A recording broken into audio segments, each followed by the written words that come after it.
Hello दोस्तों, कैसे हैं आप लोग। मैं प्रतीक जायसवाल आपका स्वागत करता हूं। दोस्तों, आज हम जिस टॉपिक पे बात करने जा रहे हैं उसका नाम है बुंदेला विद्रोह।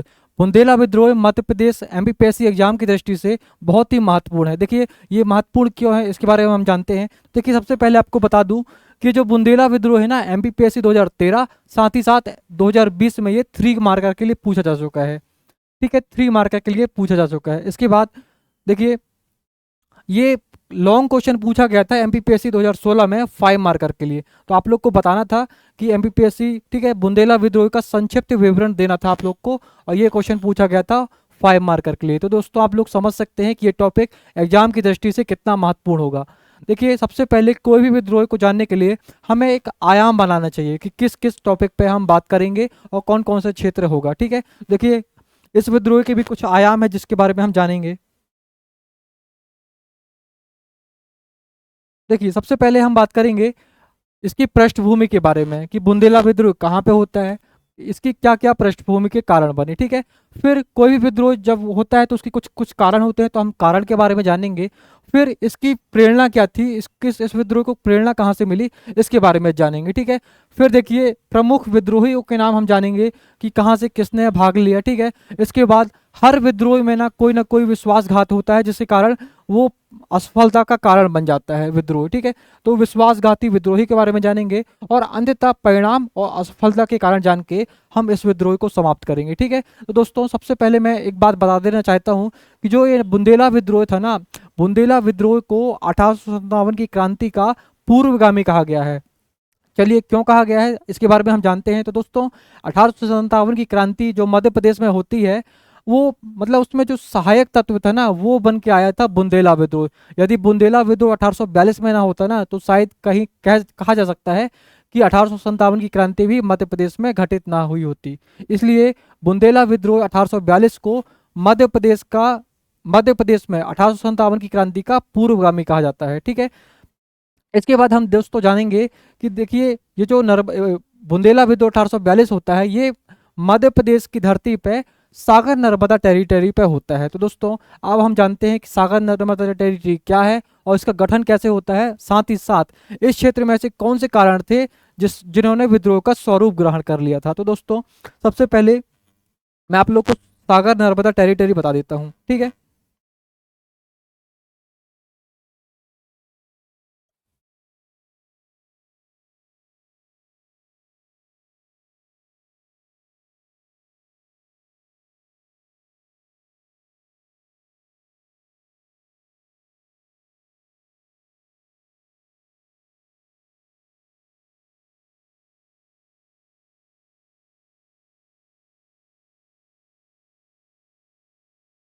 तो दोस्तों देख लीजिए। सबसे पहले ये वाला जो क्षेत्र मैंने अंकित किया है उसका नाम है महाकौशल। ठीक है ना, ये कौन सा क्षेत्र है, तो ये है महाकौशल।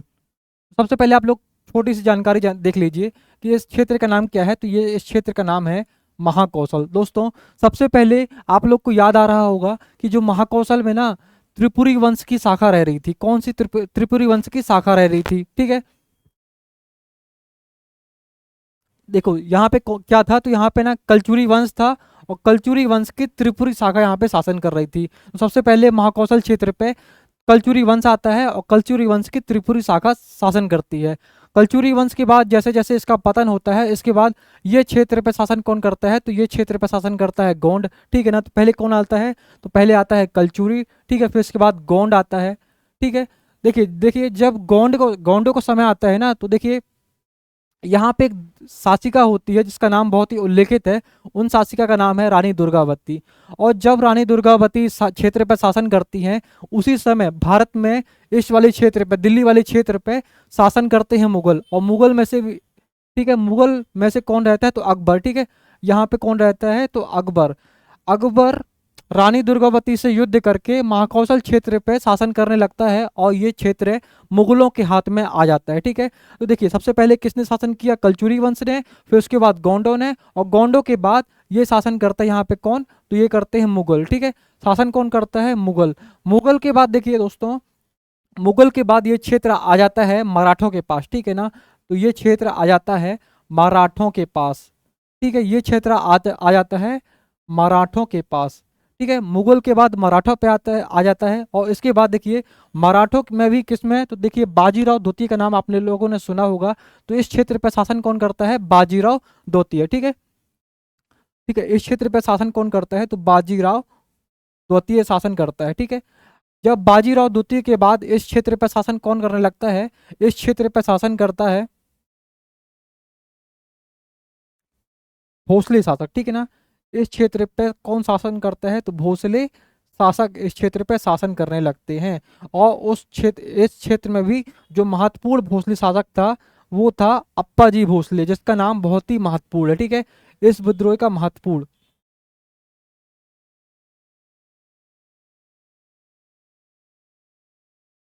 ठीक है ना, तो अप्पा जी। तो देखिए अभी मैं आपको फिर से रिवीजन करा देता हूँ। इस क्षेत्र का नाम क्या है? तो इस क्षेत्र का नाम है दोस्तों महाकौशल। और महाकौशल पे सबसे पहले कलचुरी वंश शासन करता है। ठीक है ना, तो यहाँ पे क्या लिखा है? तो ये लिखा है कलचुरी वंश। ठीक है ना, ये क्या लिखा है? तो कलचुरी वंश। ठीक है, तो ये कलचुरी वंश शासन करता है। और कलचुरी वंश की त्रिपुरी शाखा यहाँ पे शासन करती है। फिर इस क्षेत्र में फिर गोंडों का शासन हो जाता है। और गोंडों में जब रानी दुर्गावती रहती हैं तो इस समय आक्रमण कर देता है मुगल सम्राट अकबर। फिर ये क्षेत्र मुगलों के पास चले जाता है और मुगल के पास धीरे धीरे धीरे करके मराठों के पास आता है। और जो सबसे पहले महत्वपूर्ण नाम है बाजीराव द्वितीय, उस शासक के पास आता है। और बाजीराव द्वितीय के बाद ये शासन चले जाता है भोसले शासक के पास। ठीक है, तो इस क्षेत्र पे आप कौन शासन कर रहे हैं? भोसले शासक। ठीक है ना, महाकौशल वाले क्षेत्र पे कौन शासन कर रहा है? भोसले शासक। और देखिए अंततः ये क्षेत्र आ जाता है अप्पा जी भोसले के पास। देखिए अब देखिए आप लोग को समझ में आ गया होगा कि ये क्षेत्र पे आप कौन शासन कर रहा है? तो अप्पा जी भोसले। अब देख लीजिए दूसरी चीज बताता हूँ आपको कि इसी बीच क्या होता है 18, ठीक है, 1817 में, ठीक है ना, 1817 में अंग्रेज, ठीक है, क्या होता है? तो अंग्रेज अप्पा जी भोसले के साथ एक युद्ध करते हैं। ठीक है, अंग्रेज वर्सेस किसका युद्ध होता है? तो अप्पा जी भोसले। और ये कहाँ पे होता है? तो सीता बर्डी स्थान पे। ठीक है ना, कहाँ पे होता है? तो ये कहाँ पे होता है? तो ये होता है सीता बर्डी स्थान पे। इसको सीता बर्डी का युद्ध भी कहते हैं। और इसमें क्या होता है? तो इसमें अप्पा जी भोसले हार जाते हैं। ठीक है, तो इसमें कौन जीत जाता है? तो अंग्रेज जीत जाते हैं और अप्पा जी भोसले हार जाते हैं। तो दोस्तों देखिए अब इस वाले क्षेत्र पे कौन शासन करने लगता है? तो इस वाले क्षेत्र पे, ठीक है, अप्पा जी के बाद इस वाले क्षेत्र पे कौन शासन करता है? तो इस वाले क्षेत्र पे शासन करने वाले का नाम है अंग्रेज। ठीक है ना, अंग्रेज। अब देखिए जब ये युद्ध होता है तो अप्पा जी भोसले से अंग्रेज कौन कौन से क्षेत्र प्राप्त कर लेते हैं?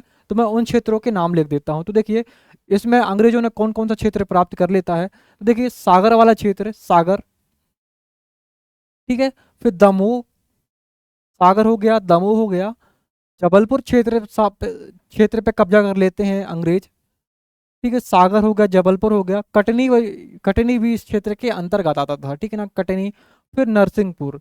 ठीक है, ये हो गया नरसिंहपुर। तो देखिए इन इन क्षेत्रों पे ना मुगल, क्या बोलते हैं, अंग्रेज शासन करने लगते हैं और अप्पा जी भोसले से ये क्षेत्र छुड़ा लेते हैं। ठीक है, तो 1817 में एक युद्ध होता है अप्पा जी भोसले के साथ, जिसे कहते हैं सीता बर्डी युद्ध। ठीक है ना, सीता बर्डी युद्ध में अंग्रेज क्या करते हैं? कुछ क्षेत्र, अप्पा जी भोसले को हराकर कुछ क्षेत्रों पे शासन करने लगते हैं। तो सागर, दमोह, जबलपुर, कटनी और नरसिंहपुर। ठीक है, तो देखिए मैं आप लोग को बता देता हूँ।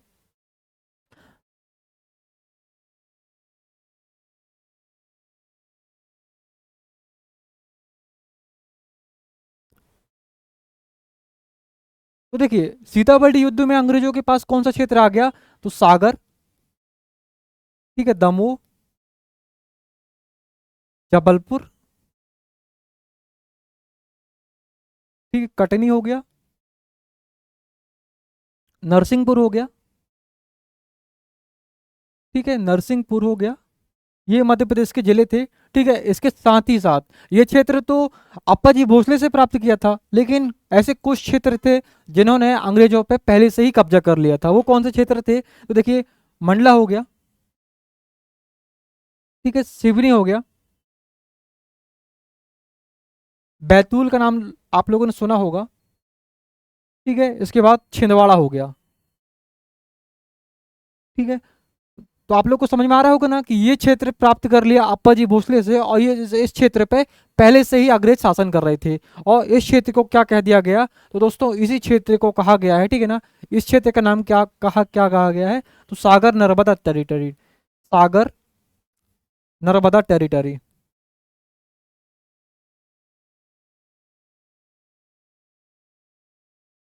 ठीक है, तो इस क्षेत्र को क्या कहा गया है, तो सागर नर्मदा टेरिटरी। अब दोस्तों आप लोग को बता देता हूं कि सागर नर्मदा टेरिटरी का गठन कब होता है। तो देखो इस क्षेत्र सागर क्षेत्र, इस क्षेत्र पे 1900, ठीक है, 1920 में इस क्षेत्र का गठन हो जाता है। तो सागर नर्मदा टेरिटरी क्या है, 1920 में अंग्रेजों द्वारा गठित की जाती है, और इसमें ये क्षेत्र जो अंकित है, ये क्षेत्र आते हैं, ठीक है। तो सागर, अब देखिए बुंदेला विद्रोह कहाँ पे होता है, तो इस वाले क्षेत्र पे बुंदेला विद्रोह होता है, ठीक है। अब देखिए हम जानते हैं, हाँ अभी तक हम लोगों ने क्या देखा कि सागर नर्मदा टेरिटरी क्या है, इसका गठन कैसे होता है। अब देखिए इसी क्षेत्र पे ना बुंदेला विद्रोह होता है, और हम बुंदेला विद्रोह के कारण के बारे में जानेंगे, ठीक है। तो ऐसे कौन से कारण थे, ठीक है, जो बुंदेला विद्रोह को लेके हुए, ठीक है। देखिए अब अभी तक हम लोगों ने क्या पढ़ लिया है, तो पृष्ठभूमि के बारे में हम लोगों ने पढ़ लिया है, ठीक है।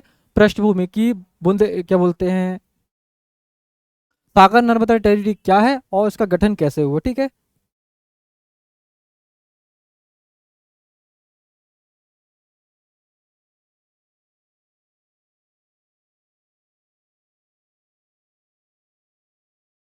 अब देखिए इसके हम कारण के बारे में जानेंगे, ठीक है, कि इसमें ऐसे कौन कौन से कारण थे जो सागर नर्मदा टेरिटरी पे हुए, और इस क्षेत्र पे एक जो ज्वालामुखी का विस्फोट हुआ, और उसी विस्फोट को हम 1842 का बुंदेला विद्रोह कहते हैं। तो देखिए सबसे पहले कौन सा कारण होता है, तो इस क्षेत्र पे ना मार्टिन बर्टिन की अंग्रेज नियुक्ति कर देते हैं, और मार्टिन बर्टिन जब इस क्षेत्र पे आता है, शासन करता है, तो मार्टिन बर्टिन ने एक रूल निकाला होता है कि जो राजस्व इस क्षेत्र से जो राजस्व लिया जा रहा था, वो अगले 20 सालों तक इस राजस्व क्षेत्र पे, ठीक है।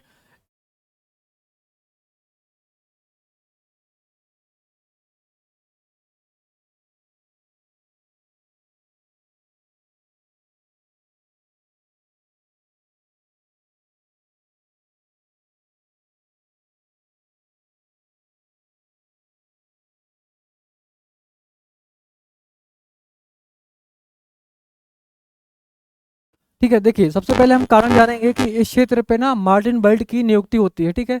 इस क्षेत्र पे मार्टिन बेल्ट की नियुक्ति होती है, सागर नर्मदा क्षेत्र पे कब होती है, तो 1833-34 में मार्टिन बेल्ट की नियुक्ति होती है। दोस्तों इस क्षेत्र पे क्या होता है, जब मार्टिन बेल्ट नियुक्त होते हैं तो 20 सालों तक राजस्व की कमी ना की जाए, ऐसे ये अनुशंसा करते हैं। तो दोस्तों देखिए सबसे पहले लगान वैसे ही वहाँ पे कम हो रही थी, ठीक है, लगान ज़्यादा हो रही थी, और वहाँ पे उत्पादन कम हो रहा था, ठीक है। तो देखिए यहाँ पे उत्पादन कम हो रहा था, ठीक है, उत्पादन कम हो रहा था, लगान ज़्यादा हो रही थी, और इसी समय क्या हो गया, इसी समय मार्टिन बल्ट की नियुक्ति होती है, और मार्टिन बल्ट ने राजस्व, ठीक है, मतलब लगान एक टाइप का टैक्स टाइप का, उसमें बढ़ोतरी कर दी, ठीक है ना, 20 सालों तक, ठीक है, 20 ईयर तक, 20 सालों तक इस क्षेत्र पे राजस्व में कमी न की जाए। तो ये एक महत्वपूर्ण कारण बना, ठीक है, ये एक महत्वपूर्ण कारण बनता है जिससे 1842 का बुंदेला विद्रोह होता है। दोस्तों एलन बरो एक आता है, ठीक है, एलन बरो क्या कहता है कि जो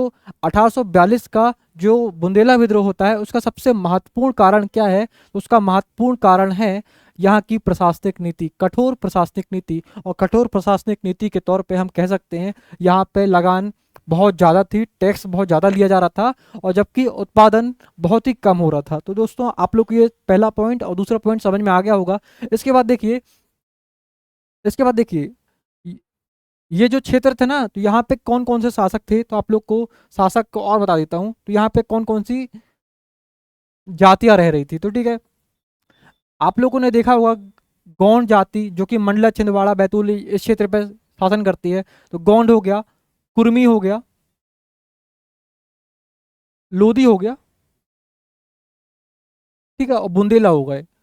दोस्तों यहाँ पे ये जातियां रह रही थी, और इन्हीं में से कुछ जमींदार व मालगुजार बनते हैं, ठीक है ना। इसमें से कौन बनता है, तो ये मालगुजार होते हैं।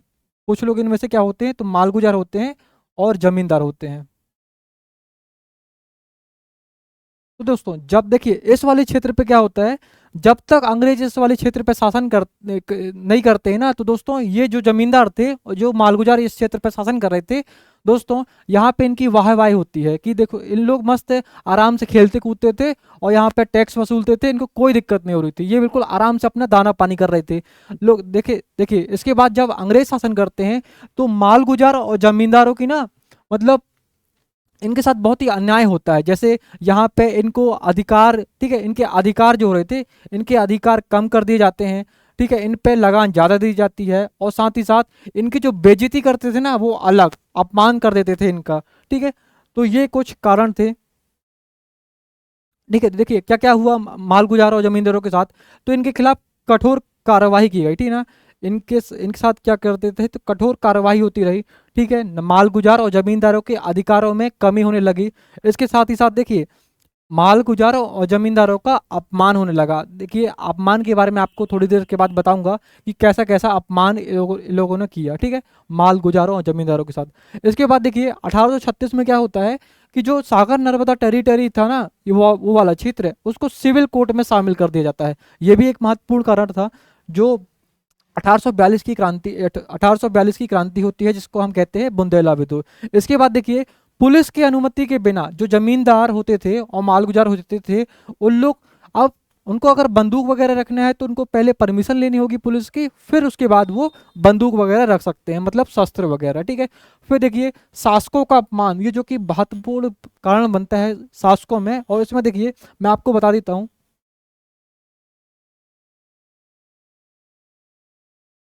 आप लोगों ने सुना होगा,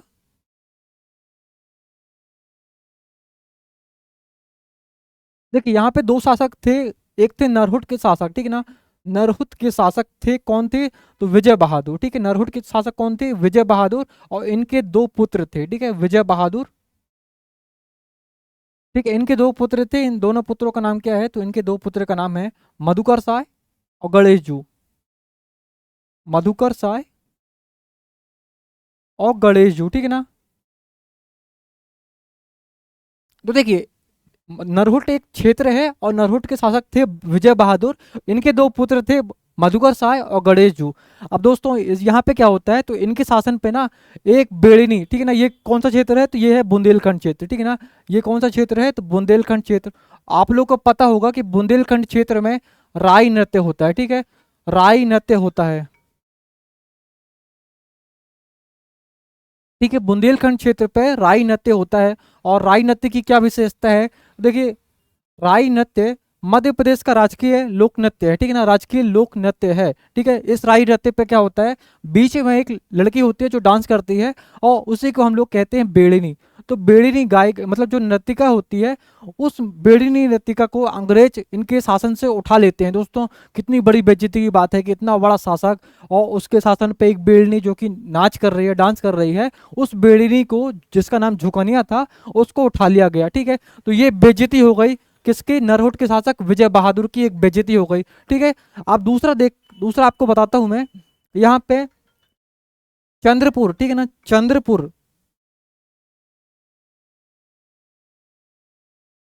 ठीक है, एक क्षेत्र था चंद्रपुर,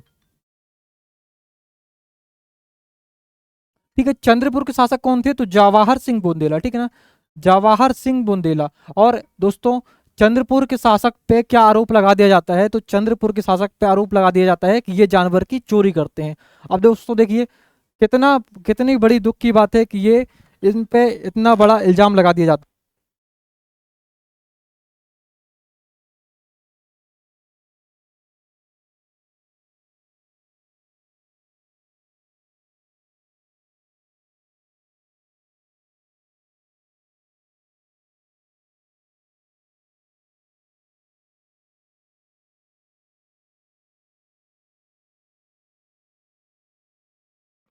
हेलो, माफ कीजिएगा दोस्तों, कुछ टेक्निकल एरर आ गई थी। इसके बाद देखिए शासकों का अपमान हो गया ना, ठीक है, शासकों का अपमान हो गया। इसके बाद देखिए अब ये जो महत्वपूर्ण पॉइंट है जो कि आप लोग को शायद समझ में ना आए, इसका एक आप लोग को समझा देता हूँ कि देखिए यहाँ पे ना सती प्रथा थी और नरबली प्रथा थी। बहुत ही उस समय क्या था, उस समय कौन सा काल चल रहा था, तो 1842, ठीक है, 1842 का काल चल रहा था और यहाँ पे क्या थी, सती प्रथा। अब दोस्तों आप लोग को लग रहा होगा कि जो अंग्रेजों ने सती प्रथा बंद करवाई नरबली पे, जो कि अमानवीय है, उस पे अंग्रेज रोक लगा देते हैं, ये तो अच्छा हुआ। लेकिन उस समय क्या, अगर आप उस समय की परिस्थितियों को जानेंगे तो सती प्रथा और नरबली प्रथा थी, उन लोगों की बहुत ही धार्मिक प्रथा थी, और उन पे जो उन लोगों के क्षेत्रों में ना बहुत ज़्यादा आस्था हो गई थी सती प्रथा पे और नरबली प्रथा पे। दोस्तों उनकी धार्मिक आस्था को चोट पहुंचती है जब सती प्रथा और नरबली प्रथा पे रोक लगा दी जाती है, काट दिया जाता है कि आज से सती प्रथा और नरबली प्रथा पे रोक लगाया जाता है।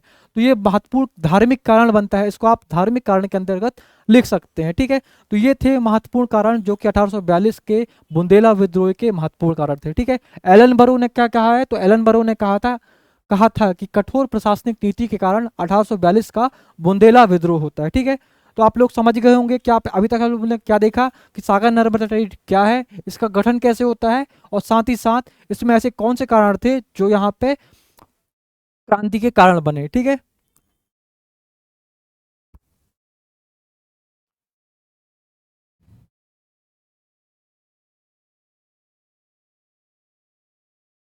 अब देखिए विद्रोह की प्रेरणा क्या होती है, तो देखिए इसके बाद हम जानेंगे कि विद्रोह की प्रेरणा क्या थी।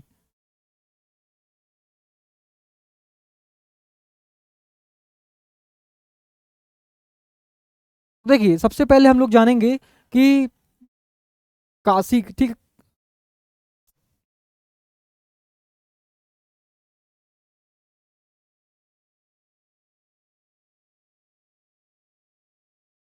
तो देखिए सबसे पहले हम जानेंगे, ये थी क्या, काशी, काशी मतलब उत्तर प्रदेश। ठीक है, काशी कहाँ पे है, तो उत्तर प्रदेश। ये वाला क्षेत्र कौन सा था, काशी, और यहाँ पे कौन शासन कर रहा था, यहाँ पे शासन कर रहे थे ईश्वरी प्रसाद। ठीक है ना, यहाँ पे शासन करने वाले का नाम क्या था, तो इनका नाम था ईश्वरी प्रसाद, ईश्वरी प्रसाद। ठीक है,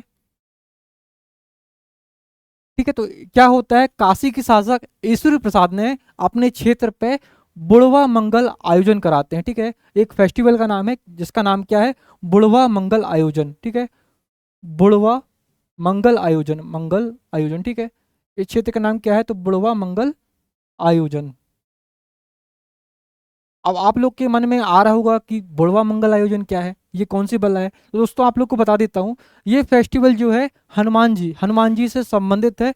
जब हनुमान जी के वृद्ध स्वरूप को ये समर्पित ये सम्मेलन होता है। ठीक है, इस पे क्या होता है कि बुढ़वा मंगल मतलब मंगलवार के दिन हनुमान जी के वृद्ध स्वरूप को समर्पित ये समारोह होता है, और इस समारोह पे बहुत से शासक आते हैं, शामिल होते हैं, और रणनीति बनाते हैं कि कैसे क्रांति की जाए, कैसे 1842 के विद्रोह को और आगे बढ़ाया जाए। ठीक है, तो देखिए दोस्तों, देखिए जब ईश्वरी प्रसाद बुढ़वा मंगल का आयोजन करते हैं तो जैतपुर के शासक, ठीक है ना, जैतपुर के शासक इसमें शामिल होते हैं। तो कौन शामिल होता है, तो इस पे कौन शामिल होता है, तो जैतपुर के शासक।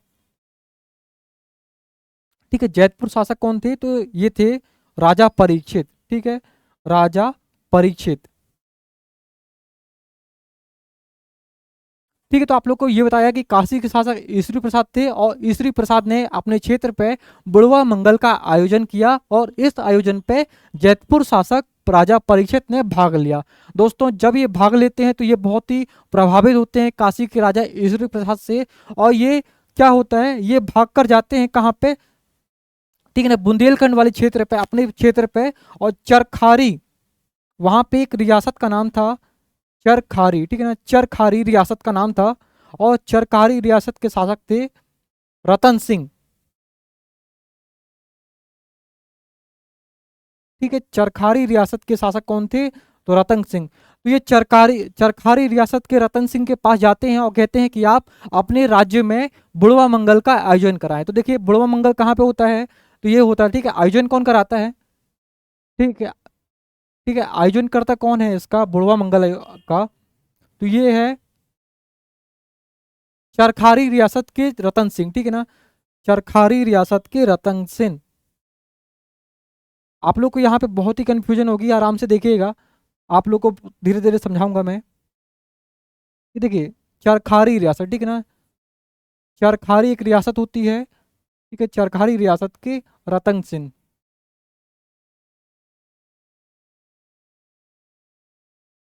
ठीक है, कौन? तो चरखारी रियासत के रतन सिंह आयोजन करता होते हैं, जबकि इसको, ठीक है, इसका नेतृत्व कौन करता है, मतलब इसको आयोजित कौन करता है? तो ठीक है, नेतृत्व करता, तो इसके नेतृत्व करता कौन है? हम लोगों ने देखा होगा कि जैतपुर राजा परीक्षित, ठीक है, तो इसके नेतृत्व करता कौन है?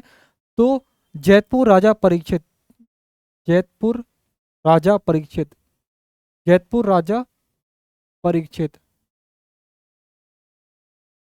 ठीक है, तो ये वाला क्वेश्चन बहुत ही महत्वपूर्ण था, ठीक है ना, कि आयोजनकर्ता का नाम क्या है और नेतृत्वकर्ता का नाम क्या है। तो देखिए, ऐसे प्रेरणा मिली, कहाँ से प्रेरणा मिलती है? तो काशी के शासक ईश्वरी प्रसाद ने अपने क्षेत्र पे बुढ़वा मंगल का आयोजन कराते हैं और जैतपुर शासक परीक्षित इसमें शामिल होते हैं और बुढ़वा मंगल का आयोजन होता है। दोस्तों, इसके बाद हम जानेंगे अगले चीज के बारे में। अब आप लोगों ने पढ़ लिया,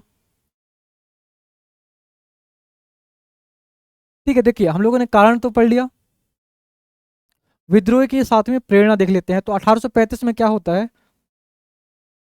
1835 में क्या होता है कि काशी के शासक ईश्वरी प्रसाद ने अपने क्षेत्र पर बुढ़वा मंगल का आयोजन कराता है और जैतपुर के शासक परीक्षित शामिल होते हैं इसमें, ठीक है। 1836 में क्या होता है कि राजा परीक्षित ने चरखारी रियासत के रतन सिंह के यहाँ पे सूपा नामक स्थान पे, दोस्तों सूपा नामक स्थान पे बुढ़वा मंगल का आयोजन कराया और इसी आयोजन में, ठीक है, इसी आयोजन में इस क्षेत्र पे प्रेरणा बनी, जो कि 1842 के बुंदेला विरोध के लिए बहुत ही महत्वपूर्ण थी। अब देखिए, इसमें प्रमुख विद्रोहियों के नाम के बारे में हमें जानना है कि कहाँ से किस शासक ने क्षेत्र पे शासन किया, ठीक है। ये जो आप लोग कॉलम देख रहे हैं ना, ये वाला कॉलम प्री के लिए बहुत ज़्यादा महत्वपूर्ण हो जाता है, प्री के लिए बहुत ज़्यादा महत्वपूर्ण है और ये क्वेश्चन पूछता ही रहता है, ठीक है। तो देखिए, सबसे पहले हम शासक का नाम पढ़ते हैं, विजय बहादुर, ठीक है, विजय बहादुर। और उनके दो पुत्र थे, मधुकर साय और गणेश जू। मधुकर साय और गणेश जू ये कहाँ के थे? तो ये क्षेत्र, ये कहाँ के थे? तो नरहुट के थे, ठीक है ना, नरहुट के शासक थे, नरहुट के शासक थे, ठीक है ना, कहाँ के थे? तो नरहुट के शासक थे, ठीक है। इसके बाद देखिए, अगला जो नाम है वो नाम है जवाहर सिंह बुंदेला, ठीक है, जवाहर सिंह बुंदेला। ये कहाँ के थे? तो चंद्रपुर के थे, चंद्रपुर के थे, ठीक है, कहाँ के थे? तो चंद्रपुर के थे। इसके बाद जो तीसरा नाम हमारे पास है वो राजा हृदय साय, ठीक है, राजा हृदय साय कहाँ के थे? तो हीरापुर के थे, ठीक है, हीरापुर के थे, ठीक है। इसके बाद विक्रमजीत कहाँ के थे? तो ये गढ़ा के शासक थे, गढ़ा के शासक थे विक्रमजीत, ठीक है, गढ़ा के शासक। इसके बाद राजा बकत सिंह, ठीक है, ये कहाँ के थे? तो साहेगढ़ की, साहेगढ़, ठीक है, साहेगढ़ कहाँ पे आता है? सागर पे आता है, ठीक है, साहेगढ़ के शासक थे। इसके बाद राजा परीक्षित, राजा परीक्षित कहाँ के थे? तो जैतपुर के थे, ठीक है ना, जैतपुर के शासक थे। इसके बाद ढिल्लन साई कहाँ के थे? तो ये थे नरसिंहपुर, ठीक है ना, मदनपुर एक क्षेत्र है वहां पे शासन करते हैं, मदनपुर नरसिंहपुर पे आता है, ठीक है, मदनपुर के शासक थे। और रतन सिंह जो आपको बता दिया हूँ, ये कहाँ के थे? तो ये चरखारी रियासत के थे, ठीक है ना, चरखारी रियासत, ठीक है। तो आप लोग को बता दिया हूँ कि विजय बहादुर, ठीक है, विजय बहादुर और उनके बेटे मधुकर साय तथा गणेश जू ये कहाँ के थे? नरोट के शासक थे। जवाहर सिंह बुंदेला चंद्रपुर के शासक थे। राजा हृदय शाह हीरापुर के, विक्रमजीत गढ़ा के, बकत सिंह सागर साहेगढ़ के और राजा परीक्षित जैतपुर के, ढिल्लन शाह मदनपुर के और जो आपको लास्ट में लिखा हुआ है रतन सिंह वो थे चरखारी रियासत के। दोस्तों, इसके साथ ही आप लोगों से पूछा जा सकता है कि नरोट कहाँ पे था, चंद्रपुर कहाँ पे था, हीरापुर कहाँ पे था, गढ़ा कहाँ था, सायगढ़ कहाँ था। तो आप लोग दोस्तों ये आप ढूंढ के लाना, ये आप लोग के लिए एक होमवर्क है। आप लोग को कुछ कुछ बता देता हूँ जिसमें से बहुत ही ज़्यादा महत्वपूर्ण है। साहेगढ़ शासक ये कहाँ के थे? तो सागर के थे। और हीरापुर कहाँ पे था? तो ये था नरसिंहपुर पे, ठीक है। तो ये बहुत ही महत्वपूर्ण था। बाकी आप क्षेत्रों के नाम ढूंढ के लाइएगा, ठीक है। इसके बाद देखिए, ये प्रमुख विद्रोही थे,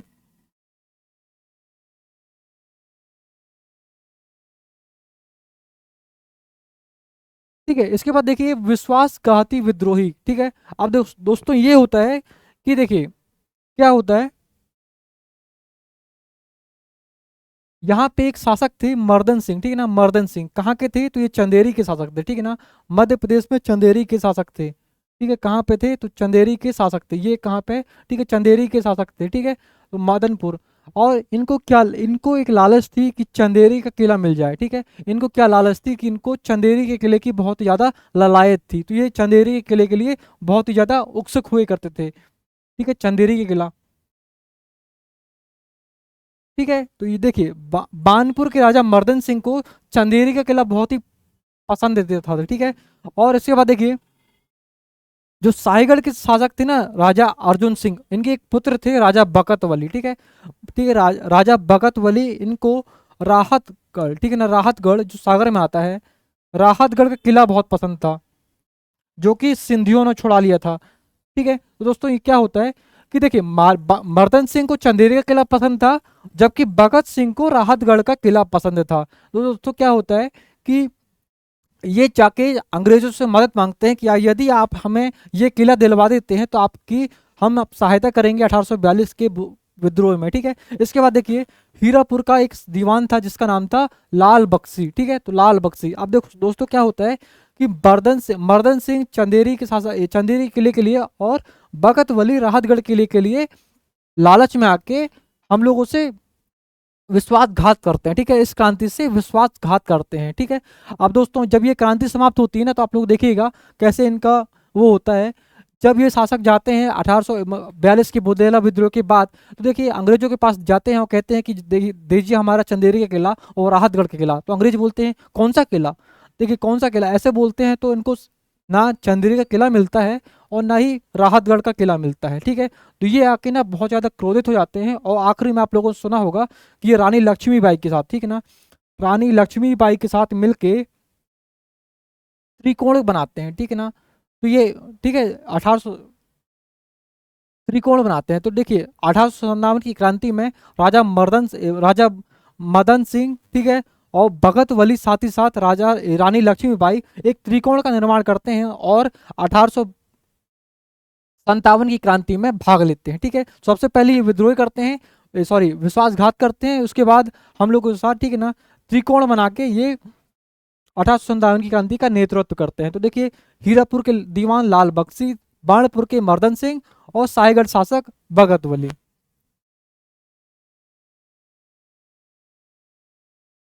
ठीक है, अब देखिए परिणाम क्या होता है आप लोग के लिए, ये 11 मार्क के लिए क्वेश्चन था, ठीक है। परिणाम क्या होता है, देखिए सबसे पहले क्या होता है, ये जो बुंदेलखंड वाला क्षेत्र था ना,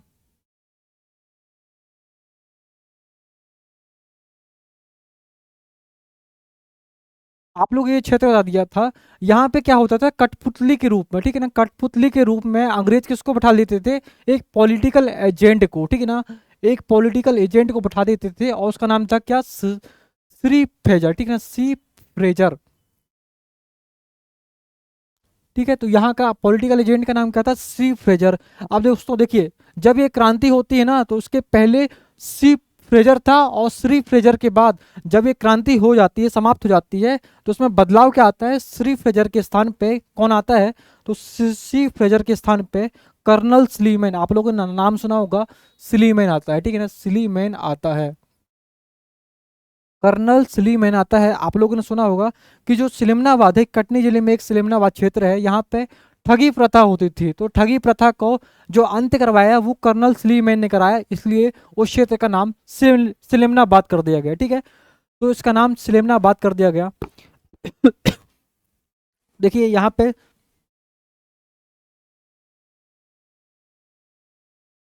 देखिए बुंदेला राज्य के श्री फ्रेजर के स्थान पे अब कौन हो गया, पॉलिटिकल एजेंट तो हो गया कर्नल स्लीमैन, ठीक है। इसके बाद दीवानी जज होते हैं और सिविल जज को अलग अलग अधिकारियों की नियुक्ति कर देगी कि अलग अलग होंगे, ठीक है। इसके बाद ये 1857 की क्रांति का मार्ग प्रदर्शित किया गया और इसको कहा क्या जाता है, इसको कहा जाता है 1857 की क्रांति का, 1857 क्रांति का पूर्वगामी, ठीक है ना, 1857 क्रांति का पूर्वगामी। आप लोग इसको मेंस में यूज कर सकते हो कि 1857 की क्रांति का पूर्वगामी किसे कहा गया है, तो 1842 के बुंदेला विद्रोह को। साथ ही साथ देखिए लगान में सबसे महत्वपूर्ण ये जो बनता है ये क्वेश्चन, देखिए लगान में ना 10% की छूट कर दी गई, ठीक है। ठीक है, तो लगान में क्या होता है, तो 10% की छूट कर देते हैं। इसके बाद मुंसिफ के स्थान पर तहसीलदार की नियुक्ति हो जाती है। तो ये कुछ परिणाम थे जो 1842 के बुंदेला विद्रोह में घटित हुए, ठीक है। इसके बाद देखिए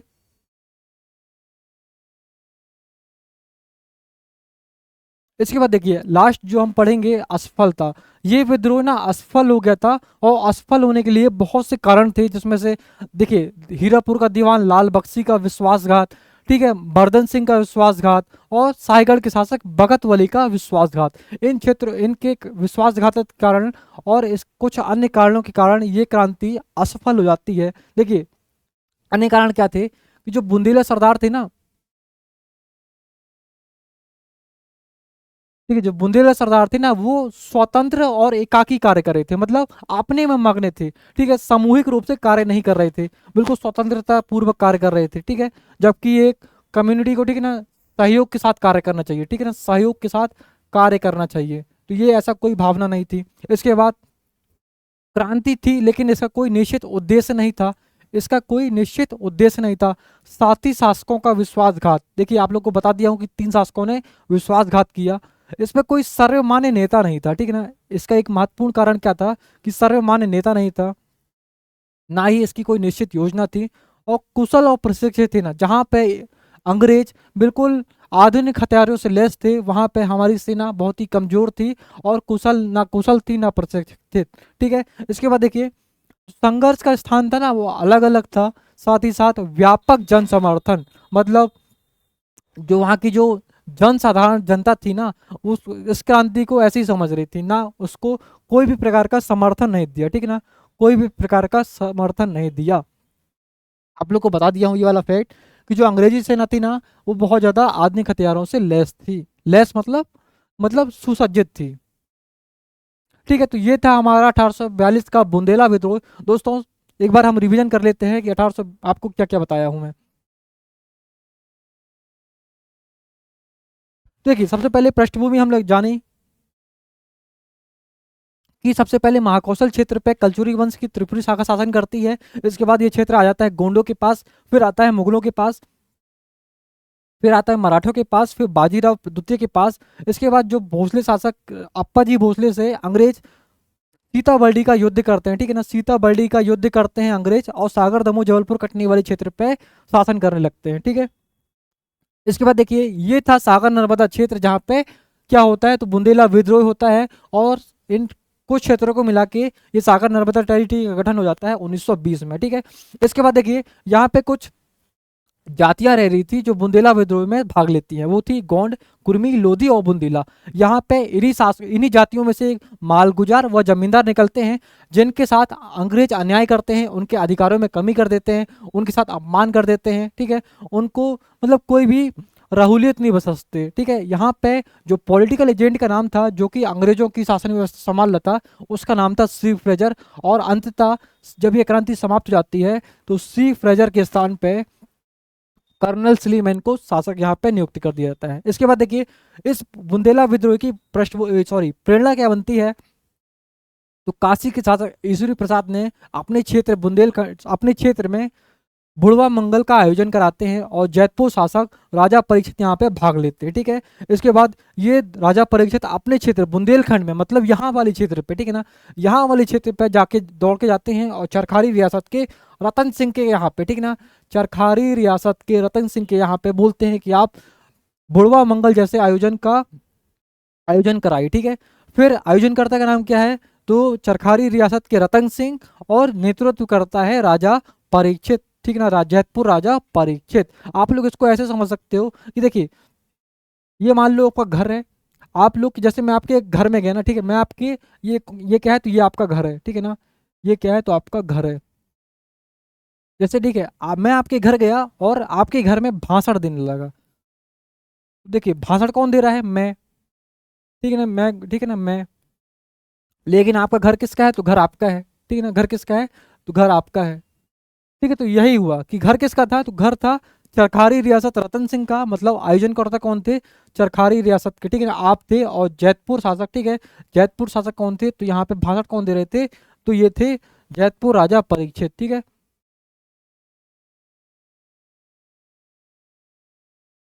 ठीक है इसके बाद देखिए हम लोगों ने कारण जाना,